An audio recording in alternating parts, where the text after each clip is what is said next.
In the world right now, there are more than 1 billion overweight people, out of which 500 million are obese.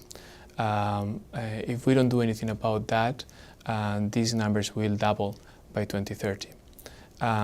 Overweight and obesity are major risk factors for diabetes, cardiovascular diseases, and hypertension, and ultimately premature deaths.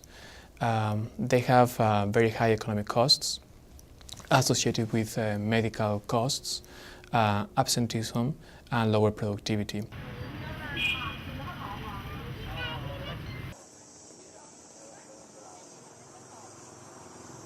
This is not only a developed country phenomenon, it's also prevalent in developing countries.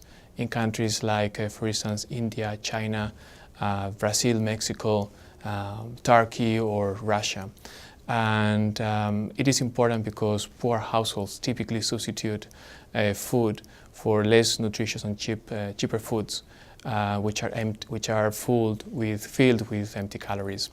Responses so far have dealt with either banning certain foods or ingredients, as well as incentivizing healthy behavior through awareness campaigns or taxation.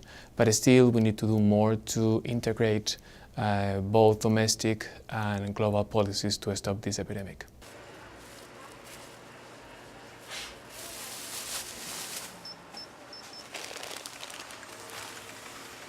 La buena noticia es que los precios de los alimentos han venido decreciendo de forma consecutiva por 6 meses, pero las malas noticias son que continúan siendo muy altos y están muy cercanos a los niveles históricos alcanzados en agosto del 2012. Hemos visto que las tendencias de obesidad y sobrepeso se mantienen expandiendo incluso en este periodo de precios de alimentos altos, y esto podría parecer contraintuitivo, pero lo cierto es que los hogares, especialmente los hogares pobres, sustituyen sus alimentos por alimentos más baratos y menos nutritivos que están llenos de calorías vacías.